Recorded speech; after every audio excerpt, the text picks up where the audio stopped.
Oh, hi everybody. It's another episode of The Generalist, CCFP 105 Topics podcast. Today we're diving into loss of weight. It's broad, but we're going to break down that high-yield information with these two incredible people, Samantha Kent and Savannah Bennet. They're both PGY2s at the Memorial University's Eastern Family Medicine stream, and they also got it peer-reviewed by the insurmountable, incredible, indomitable Dr. Gillian Morrison, Geriatrician in St. John's, Newfoundland. Hi everyone. So to help the listeners follow along, we decided to come up with a case to kind of highlight some key points along the way. So we're going to start there.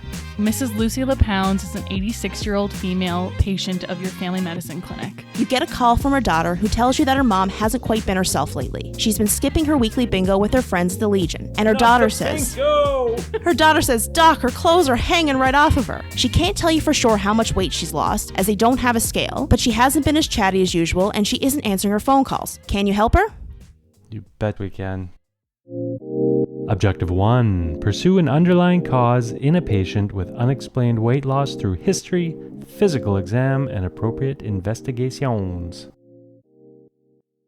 So how do we even define what weight loss is? As physicians, we should be concerned when a patient presents with an unintentional or unexplained weight loss of more than 5 kilograms or greater than 5% decrease in weight from their baseline over a less than 6-month period.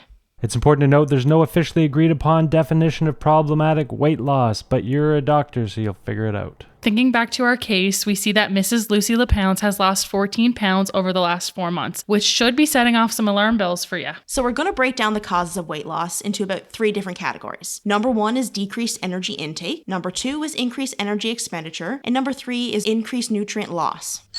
Decreased energy intake is our first heading. A large cohort study conducted in Europe showed that the most common independent factor associated with unexplained weight loss is related to food intake. So what might cause someone to have a decreased intake of energy? This is definitely the most broad category. Decreased appetite is associated with a wide variety of conditions and is a side effect of many medications. Malignancy, the HIV, chronic conditions like CHF and COPD can definitely result in decreased energy intake. It's also important to consider endocrine and gastrointestinal conditions in this category, such as adrenal insufficiency, hypercalcemia, diabetes, dysphagia, abdominal pain, and the nausea. Mental health concerns also can be overlooked in the etiology of weight loss. It's important we consider psychiatric conditions like depression, bipolar disorder, dementia, and even bereavement when considering the cause of weight loss. Finally, drugs. Alcohol, nicotine, opiates, cocaine, amphetamines can definitely cause weight loss and funny scars, and they can all contribute to decreased energy intake.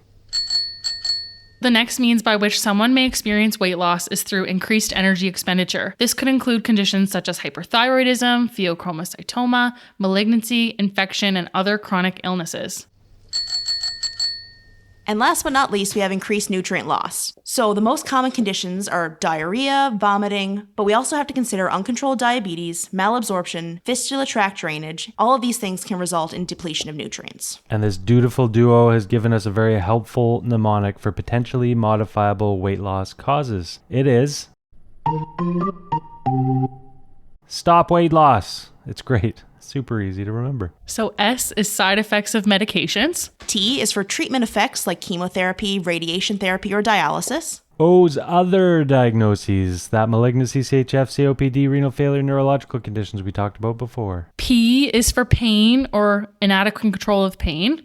W is wandering or repetitive behaviors from dementia or other psychiatric diseases. E, emotional or psychological problems, thinking of anxiety, major depressive disorders, delusions, etc. I would be impaired cognition, so conditions like dementia or delirium, or impaired function, like people being unable to feed themselves. G for GI, so we have to think of things like malabsorption and reflux. H, hyperthyroid, hypothyroid, hyperparathyroid, hypoadrenalism. T, very important, taste and texture of food or restrictive diets. For L, we have loss of appetite or early satiety. O is oral health. If it hurts to eat, you're not going to do it. S is swallowing disorders, both mechanical and motility. And last but not least, we have the final S for social factors, one of the more overlooked categories. So we have to think about isolation, poverty, and poor access to food. Brilliant. And then any of these things, we all want to make sure we identify the big scary red flags.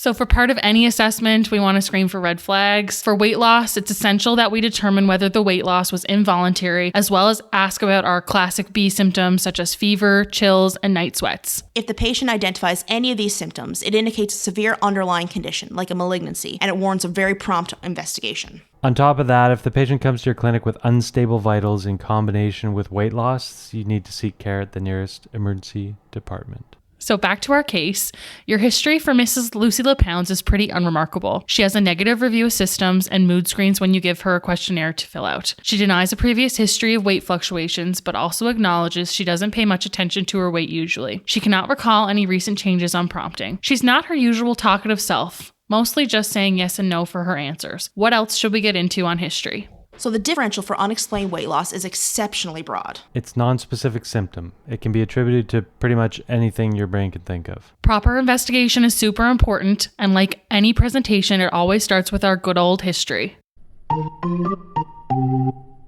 First, we have to consider whether the weight loss was voluntary or involuntary. Voluntary weight loss may prompt you to probe for signs of an eating disorder, such as concerns over body image, a fear of weight gain, or a binge purge cycle. Please listen to the excellent episode on eating disorders for more information on that. Yes, selfless plugs. It's essential to talk about any previous fluctuations in weight as well. Things like, has the patient experienced this in the past? If so, what were the circumstances and how long did it last? While it shouldn't rule out other diagnoses, knowing if a patient has experienced weight loss in the past can help guide your investigations and narrow that differential. It's especially important when treating the elderly population that we also consider psychosocial factors like cognitive impairment, limited financial or social supports, a functional decline related to frailty, and oral health issues. It's important to remember that a good history also includes a thorough social history. Here it's also important to ask about other possible factors that might be adding to it, like appetite, medications, substance use, travel. And once you get that general history, you're going to narrow it down to your differential diagnosis, which can get you a bit more specific. So let's jump back in and see how Mrs. Lucy LePounds is doing. So you take her to your clinic scales and get her height and weight. She's 5'5" and weighs 142 pounds. You get your trusty BMI calculator, and her BMI is 23.6. That is good by the numbers. It's a normal BMI, no worries, right? But your spidey senses tingle. You are a very thorough family doctor. Keep it up. You look back at her records. You see that 4 months ago when she was visiting your clinic, she was 156 pounds. Are we worried about this? What do we need to look into on our physical exam? Now that we have our history all wrapped up, next up, naturally, is the physical exam. We've already weighed our patient and calculated the BMI, so what's next? Set of vitals, why not? We talked about in our red flags, a vitally unstable patient with weight loss needs to be seen emergently. So best to do this right meow. Throughout your interaction, you should always be thinking about your mental status exam. How does the patient seem to you? Are they alert and coherent? How is their affect and mood? You learn so much about our patients by just observing them. Beyond this, you should let your history and differential diagnosis guide your exam. Are we worried about malignancy? You need to consider doing a breast exam, a DRE, palpating for lymph nodes, etc. Do they have signs of hyperthyroidism such as tachycardia, proptosis, new-onset AFib, or hyperreflexia? And always make sure to look at their skin. Are they pale, hyperpigmented? Do they have jaundice? Is there any decrease in axillary or pubic hair? As we talked about before, the list of conditions associated with weight loss is crazy endless, so a thorough head-to-toe exam is needed in this case. Let's take a quick sec to talk about BMI. So just as a quick review, BMI is broken down into the following categories. Less than 18.5 is considered underweight, 18.5 to 24.9 is the normal range, 25 to 29.9 is overweight, 30 to 34.9 is obese, and over 35 is considered extremely obese. But always remember, BMI doesn't give us the full story. It can underestimate and overestimate health concerns depending on the patient. So if someone's very muscular, they might have a low percentage body fat, but because of the large amount of muscle, they actually have a BMI that puts them in the quote-unquote overweight or obese category. We also actually have little research about using BMI in adults over the age of 65. In the research Sam and I conducted for this podcast, we came across an article called BMI and All-Cause Mortality in Older Adults, a meta-analysis by Winter et al. So the researchers in this study found that there's actually a U-shaped relationship between BMI and mortality when considering a population that's over 65. This means generally that mortality rates are higher at both the lower and the higher ends of the BMI spectrum. So we have a diagram of this attached in our show notes for you to have a look. That's super interesting. Yeah. BMI around 27 was found to have the lowest rate of mortality, and it's not until we move into about BMI 37, which is well into the extremely obese category, that we start to see significant increases in mortality. When we look over yonder at the other side of the U, mortality rates increased more quicker with lower BMIs. When BMI reaches 20 or below, mortality rate actually increases by 28%. So ultimately, this study shows that being underweight is a higher risk mortality for older populations than being overweight. So what's our takeaway? Unintended weight loss needs to be assessed and rectified quick. In an elderly patient, weight loss often means a loss of muscle, which can have a huge impact, including increased fall risk, decreased ability to do your daily tasks, dressing or cooking, and decreased independence. Because of all this, it's always important to consider sarcopenia as part of our differential diagnosis. Make sure to look for signs of muscle loss like temporal or hyperthenar wasting, and patients over 65 who lose weight generally lose muscle first, not fat. All right, we're going to talk about diagnostic testing for that person with weight loss. Diagnostic testing will largely depend on any pertinent positives that come up from your history. Good basic workup for pretty much anything includes a CBC, LBC, extended lights, fasting blood glucose, TSH, and LFTs. You have to use your clinical picture to really help you determine whether any further imaging or specific labs are required. And then the screening questionnaires that we talked about previously could be helpful if you're worried about things like eating disorders, psych conditions. You can do an MMSE or MOCA or functional assessment if you're wondering about contribution from dementia or other cognitive impairments. The big fear with unexplained weight loss is, of course, malignancy. So ensuring cancer screening is up to date is essential for our patients. This includes your usual fecal occult blood testing, mammograms, and pap smears. For patients who have a significant smoking history, a screening CT of the chest may also be warranted. So let's jump back in with Mrs. Lucy LaPounds. You do all her basic blood work as we talked about before, and it's completely unremarkable. She's up to date on her PAPs, fecal occult blood tests, and mammograms, and she was never a smoker. You find no physical exam findings that warrant imaging. So what's going on? What do we do next? I don't know. Objective 2. Maintain an ongoing record of your patient's weights so as to accurately determine when true weight loss has occurred. The main point of this objective is to emphasize the need to trend patients' weight as you see them. Documentation of weight is so important to allow you to have quantitative data to go by. For example, our kiddos need ongoing weights recorded to trend their growth curves. Trending their weight allows us to determine their percentiles and if they are making their growth milestones. It can also be useful to have weights for weight-based medications. It's so important to take the time to weigh and document the weight. It gives us objective numbers to go off of and is a much more reliable way than self-reporting. It can also help solve the mystery of the timeline for the unexplained weight loss. Some rapid-fire questions that you can screen for weight loss include asking about clothes and if they fit looser. Ask them about their belt and which knot they're buckling now. Ask about watches or rings. Are they suddenly looser? And then the easiest way is to just ask your patient, what did they eat in a day? What's their caloric intake? To accurately weigh patients, you should go by your scales in your clinic or healthcare setting. Be sensitive to those who might not want to know the number on the scale, especially if those with possible disordered eating. Yeah, there was just an article in the CFP about that too, where they encourage weighing them whilst they face backwards. Oh, interesting. That's a really good tip. Objective 3. In patients with persistent weight loss of undiagnosed cause, follow up and reevaluate in a timely manner in order to decide whether anything needs to be done.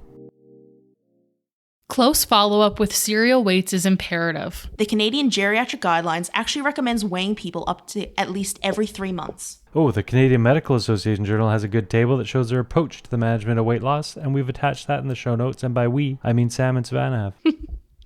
Treatment for unexplained weight loss is broad and not well studied. It can be split into non-pharmacological and pharmacological treatments. Always take an individualized approach to treatment depending on patients' risk factors and your findings on your good old history and physical exam. Always remember, too, you have the option to phone a friend. So make sure you consult your interprofessional colleagues like dietitians, speech-language pathologists, social workers, and occupational therapists. They can always be helpful in assessing the patient's function, and they might be able to do a more formal assessment than we are able or have time to do in clinic. A vision or hearing assessment might be warranted as well. For more complex elderly patients, a comprehensive geriatric assessment might also be necessary. We love our allied health people, thank you. Pharmacologic treatment of weight loss is cause-based, so it's important to review the patient's meds. Some of these might contribute to their weight loss. Some examples of these would be ACE inhibitors, alcohol, anticholinergics, benzos, calcium channel blockers, diuretics, metformin, SSRIs, statins. As you can expect, the list just keeps going. For those who are malnourished, education on multivitamins may be beneficial. For patients whose nutrition status is severe enough to require hospitalization, it is important to always remember to consider refeeding syndrome. Once again, listen to the episode on eating disorders for a more in-depth look at this. Finally, let's go back to our girl, Mrs. Lucy LaPounds. You've done your full workup.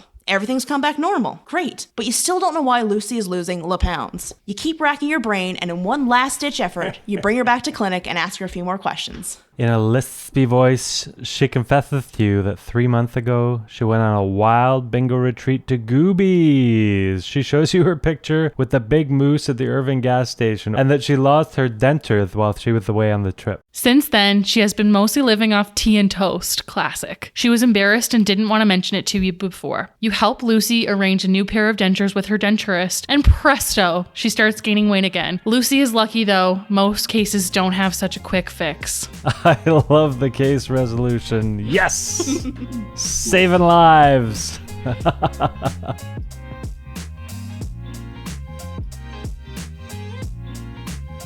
Thanks, everyone. This has been the Generalist 105 Topics Podcast, episode 78 on loss of weight. We'd like to extend a big thank you to Dr. Gillian Morrison, our expert reviewer. Thanks for listening, and please reach out with any feedback or if you'd like to get involved with this project. Big fan here, so super excited. Thank you, guys. Bye! Bye.